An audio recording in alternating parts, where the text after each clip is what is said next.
Hello everyone, welcome back to my YouTube channel, and in this series of story behind my photo, I'm going to talk about this lighthouse that is right next to my house, which I used to travel all the time but did not ever capture at this particular time of the day. The usual photo that I get to see from each and every one out there in the internet or anywhere is this, and you rarely see a photo of this kind. And how can you capture? The intention of creating this video is to provide value and how you can capture and how you can take your photos to the next level and capture better photos. So I'll be sharing this valuable tip, so watch this video till the end. So the location of this lighthouse is in Surathkal. It's about 18 to 20 kilometers from the nearest airport.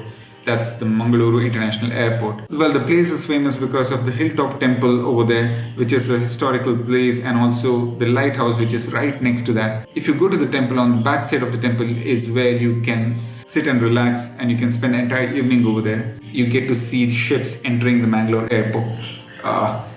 Airport ships, oh my goodness, and you can see the ships entering the Mangalore port. So that's the best thing that you can see. Because it's a tourist place now, usually the police will not allow you to stay back late in the evening, just to keep everything safe and to avoid any kind of illegal activities. But that was not the case before.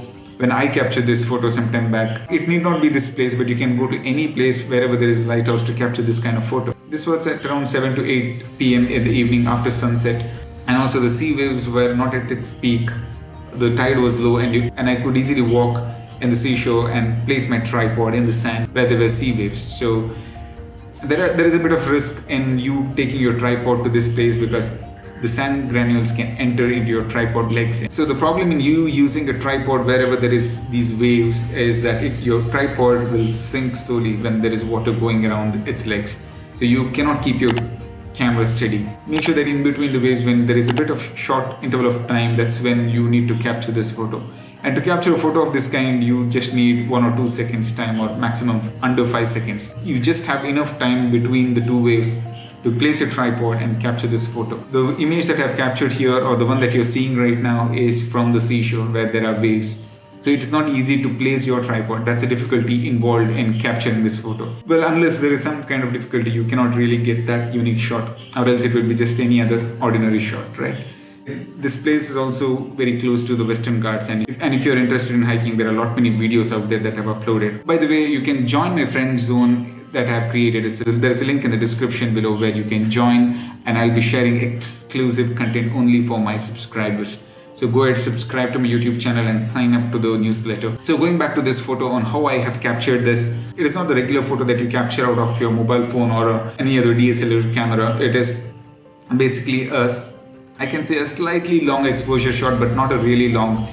You can capture this kind of photos with the 1 second time interval or even 2 seconds to get that spin in a nice way. But make sure that the light emitting out of the lighthouse is not overexposed. So you have to be careful while capturing this. You have to adjust the shutter speed as per that, or else if you keep the aperture really wide open, and if you're increasing the ISO and also increasing the shutter, then it will be a bright shot. Let me speak about the settings that I've used here. I am using ISO 100 or ISO 50. I always try to keep the ISO as low as possible and play around with the aperture. And I'm using a 50mm f1.4 lens. And if you're using an aperture which is not that wide, say if it's a 1.8 lens, or if you're using some other lens or a kit lens which has an aperture of f4.5, then you might want to increase the ISO a little bit, because you do not have the aperture wide open and there will be less light entering your sensor. So you might want to increase the ISO a little bit to brighten up and make your image look a little bit brighter instead of it being over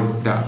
And the other way that you can think about is to keep the shutter open for at least, instead of 1 second, you can keep it open for 2 seconds. So basically you'll have to play around with this ISO, shutter and aperture. So basically this triangle, exposure triangle, is what you need to play around. And always use a trigger or a timer while capturing this photo, because it's a long exposure shot. When you click on the shutter button or when you press the button, there might be some camera shake which can blur the image. So you have to be extremely careful.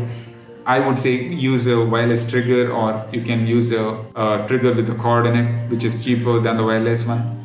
You don't have to buy anything, or you don't have to spend any money with that. Instead, you can just use a built-in timer, which is the simplest, or which is the cheapest, I can say. By the way, to capture this photo, I've used a Nikon camera, Nikon D610, which is quite old camera now. It is not even available in the market, and there is no upgrade for that particular model of the camera because Nikon switched to mirrorless cameras.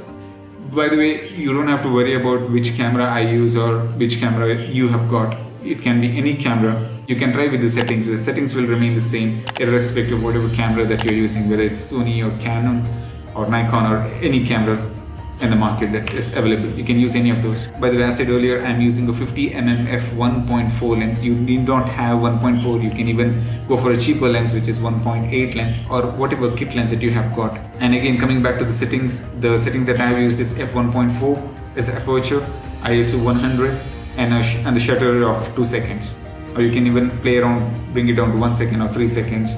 Just play around with that and you will get this kind of image. Well, if you have learned something today, then go ahead, subscribe to my YouTube channel, hit on the bell icon. By the way, I've got some few award-winning shots. You can check the card above where I've shared all these details on how I've captured, what are the challenges involved in capturing those images. And if you have any queries on the settings that I've used or if you had any difficulty in that, by the way, I reply to each and every comment as of today, and you can leave a comment below if at all if you have any queries. So go ahead, subscribe to my YouTube channel, hit on that bell icon. See you then. Cheers.